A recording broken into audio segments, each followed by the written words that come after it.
Hey John, this is a real good example with Dustin Pedroia, how he gets into his legs. If you notice, I'll play it in slow motion. Watch that bend knee, and then he really gets into it, into that perfect L position. So that was a real good example. I'll illustrate it for you. But you could see as he lands, his left knee rather, is bent. Okay, and you could see he's already partially opened his hips. So you'll see the back come very close to his shoulder. Notice his hands, how close his hands are at the stance position. He's gotten the large muscles out of the way before his hands actually start going. That's just where it starts going, after he's got just about a full transfer. And he meets the ball in a great spot. Look at his heel, and look at his knee, and look at that angle. I'll show you the angle on this one, just as an example, where the other one was something like 93 degrees. And movement here. Okay, here's the hip, and you notice he's about he's about 102 degrees. But if you notice, even through the follow through, okay.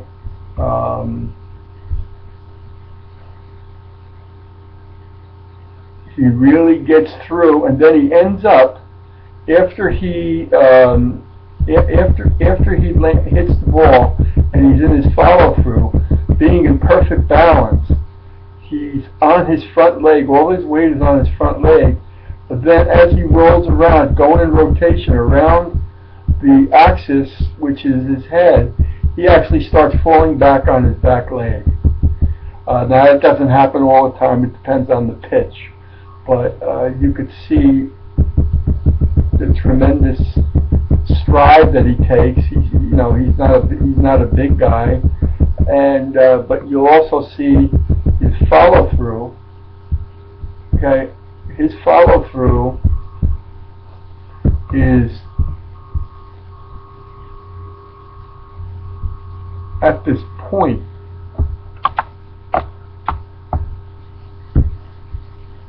Okay, he's out here with his bat.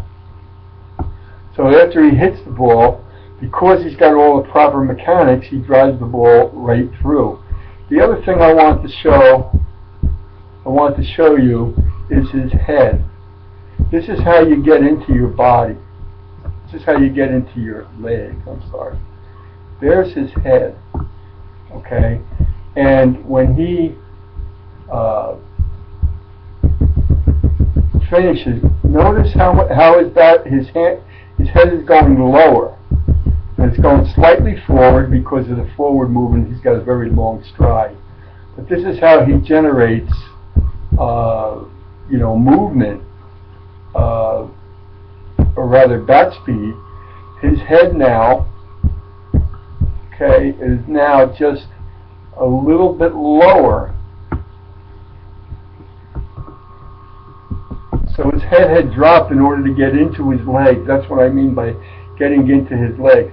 Notice also how little his hands moved. His hands haven't moved more than 16 to 18 inches from his original stance, which means that the body turns and the hands travel with the body.